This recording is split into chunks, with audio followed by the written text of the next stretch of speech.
Welcome to Garden Wise Adventures. My name is Malie, and today we finally have a break in the weather and it's time to plant my cole crops outside. Now I'm going to be doing a couple of videos today. The first one is the cole crops. That includes my cabbage, kohlrabi, cauliflower, kale, and some of my Asian greens. So those are going to be planted outside today, and then the next video I'm going to do is for the onions. So the onions are also going to be planted out. Now I live in Utah, zone 6/7, and what that actually means is that the last few years we've been in zone 7, which we haven't really gotten that cold. We haven't gotten much below maybe like 5 degrees Fahrenheit. Several years ago we actually were more in the zone 6 winters where we did get down to at least 0 degrees Fahrenheit. And I've actually seen 1 or 2 winters where we've had zone 5 winters where it's been down near -10. So the last frost date is around May 21st in this area. And right now it's the first week in April. So the crops that I'm planting are very cold hardy, but I do have some structures that will protect them just in case it does get too cold for them. And I will show you what those look like. But before we get into showing you where I'm going to plant my plants and what I'm planting, let's go inside and look at my computer and look at my garden planner. This year I'm planning on succession sowing my plants. For example, I'm going to have my spring crops. I need to leave room for summer crops, and then I'm also going to have fall crops, and then after that I'm going to have winter crops. So there's going to be 4 seasons of planting, and I need to be very careful when I plant things so that I can remove them in time for the next season's crops. I'm also leaving a few beds open so that we can have room for summer crops that are going to need to be planted before the spring crops are harvested. So let's go ahead and show you what I'm going to plant and where I'm going to plant them. So here we are with my garden planners, and I will link a video on how I made this down below. But this is a PDF, and I've created a plan for each month of 2023. And in these plans, we have actually, these are my garden beds, so you can see the layout so I'm not confused about which garden bed is which. And it shows you what is going to be put in each month, what is going to be taken out each month. And this way I can completely keep track of what I'm doing so I know where to plant things and when to start seedlings, when to transplant seedlings.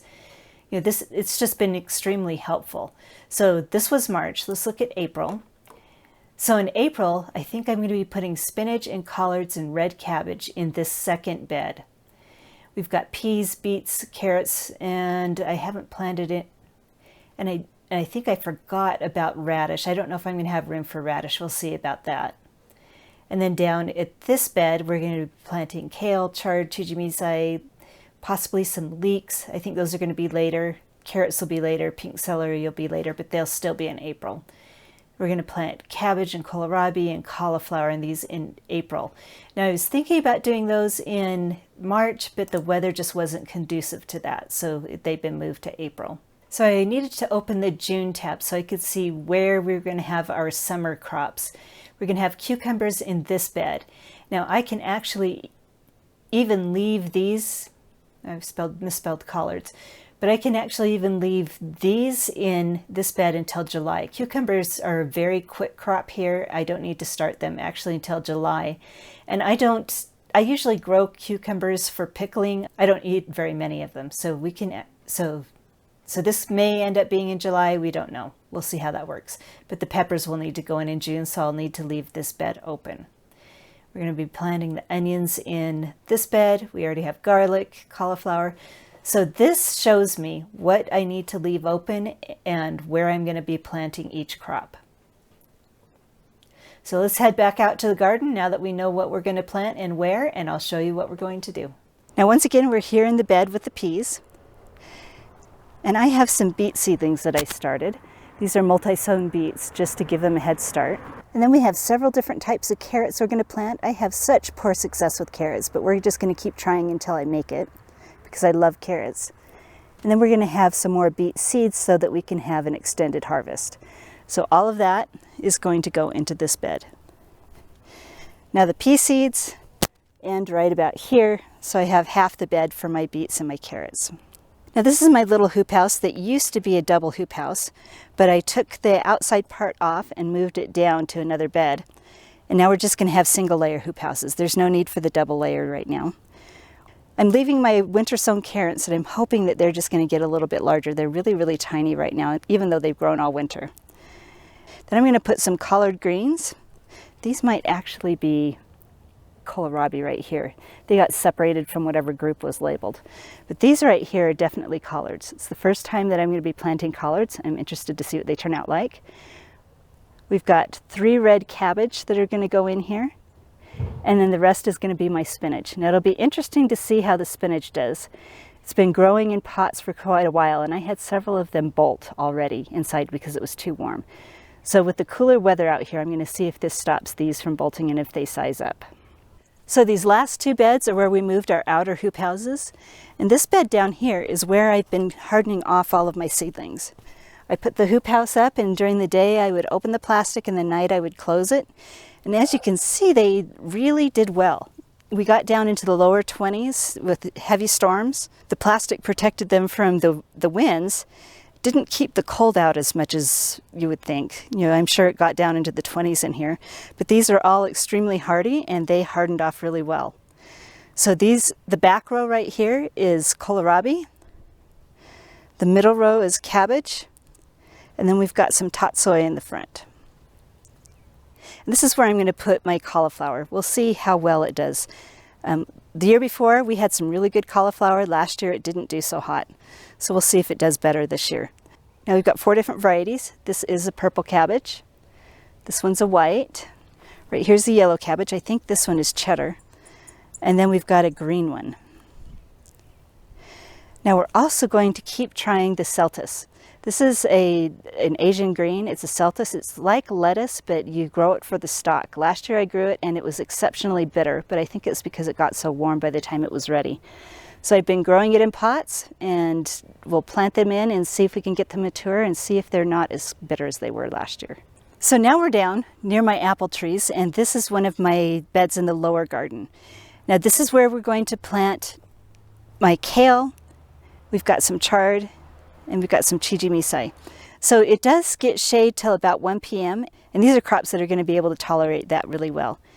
And I'm leaving this half of the bed because I'm going to put in an experimental planting of pink celery around the edges over here, and then we're going to plant some more beets or carrots. I haven't decided which one in the center right here. So this next planting is going to happen in a couple of weeks when it's a little bit warmer. So to plant these little beets, you know, they're not very well rooted in, but I didn't really want them to be rooted in that much. I didn't want them to be too mature. Root crops do not do really well if they're transplanted when they're too mature. So we're going to take these at a very immature stage, just barely sprouted. You can kind of see that they don't have their true leaves yet. We're going to dig a little hole, stick them in the hole, and tuck them in. Now this bed was prepared with compost last fall, so it's had compost sitting in here since the fall. And then I also put some blood meal in here. I don't think I need any potassium or phosphorus. We're going to soil test these beds in a little while, just to make sure that we don't need phosphorus and potassium. But the fact that I've been amending with compost for so many years probably means that these beds have plenty of phosphorus and potassium. But the only way to know that is with the soil test, so we'll be doing that in a little while. So the only thing that I've amended them with is been blood meal, which is nitrogen. Now nitrogen gets leached out by rain and watering, and it also off-gasses, which means it turns into a gas and just floats off into the atmosphere. So nitrogen needs to be replaced more often. Now the beets are all planted. I've planted just 1 row with seed, the rest are with the starts. Now I'm going to plant the carrots. Carrots are not ones that you can start indoors. They need to be direct sowed into the garden, and they need to stay constantly moist and cool. Now if this was a little bit later and if it was a little bit warmer, I would be putting something over the top, like a board or a piece of cardboard over the top of the carrots to help them germinate. But because this is early spring and we've got a lot of rain in the forecast, they are going to stay evenly moist. So I'm going to leave the seeds uncovered. So basically all we need to do is just sprinkle some seeds in the ground. Now I only left 2 rows for the carrots because I think what I'm going to do is plant the carrots down in the lower garden. So I'm only going to use 1 variety. And I think the variety I'm going to use is the Nantes that I have over here. So carrot seeds are very tiny and it's really hard to plant them spaced far enough apart.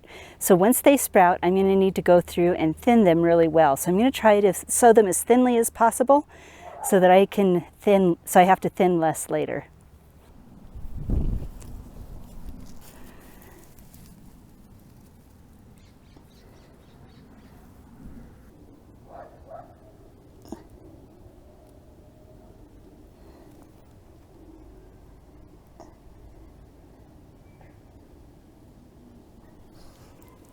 So the first thing that we're going to plant is these kohlrabi. Now these were started probably about 6 weeks ago, and I potted them up into these 3-inch pots, and they've actually gotten probably a pretty good root system. Let's look at the root system on these. Yes, these do have a really good root system. They're not root bound, and they're perfectly ready to go in the ground right now. Now this bed was prepared for the winter crops last September, so I'm going to add a little bit of fertilizer to it, and that should give these plants all the nutrients they need to grow big and healthy. Now this planting bed does have compost in it, so what I'm going to do is just put some blood meal for some nitrogen. It's been watered. I've been watering it over the winter, so the nitrogen is probably leached out of it, and we'll just add a little bit more. Blood meal is one of the best organic sources of nitrogen. So we'll move the straw aside, dig a hole deep enough for the plant, add just a small handful of blood meal, mix it in. Now you notice I did break the root ball a little bit, but that's going to be okay. As long as we don't tear all the roots off, this will grow just fine. So don't worry about if the root ball falls apart or not. Just tuck it in. And there we go, all planted. And I'll move the straw back over the top of it to give it a little more insulation. Let's plant the second one. Squeeze the pot a little bit. Nice root ball.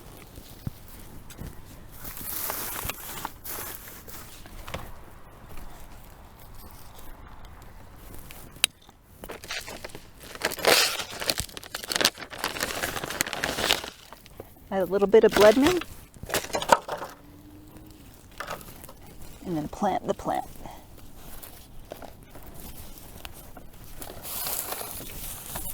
Move the straw back around it, and there we go. Now the next thing I'm going to plant is my spinach.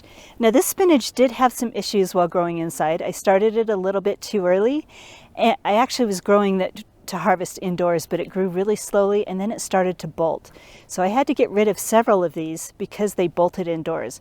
What I'm hoping is that putting them outdoors where it's cold, that'll slow their growth down and they'll start forming leaves rather than flower buds. So let's get this spinach planted.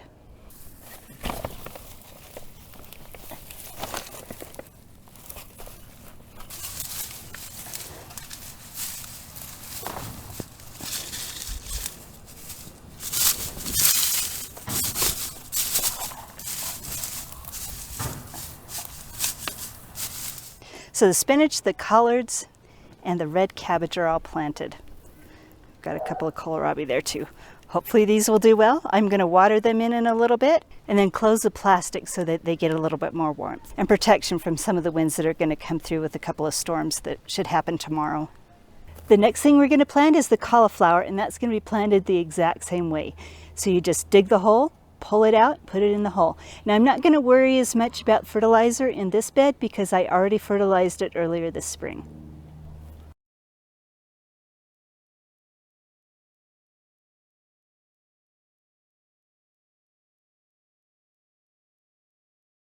So the cauliflower planted, now we're going to move on to the other cabbage and kohlrabi. So this is the last bed to plant. I am excited.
So now the hoop houses are closed up tight and they're going to be protected from the cold weather that's coming up in the next few days. It's going to hit in the upper to mid 20s, which should be fine. The kale is not going to be covered. Hopefully that'll be fine. I may put a floating row cover over that just to protect it for these next few days. But next week is looking really good. Next week we're going to have temperatures in the 40s and in the upper 30s, and I'll open up the hoop houses then. I'll probably leave the plastic on it for a little while longer just in case we get some more cold weather. But the cole crops are planted, and I would love to hear what you've been planting. Have you planted any cabbage or any kohlrabi, and what time of year do you plant yours? Hopefully this video has been helpful for you. If it has, I hope you like, subscribe, share it with your friends, and go have a wonderful garden adventure.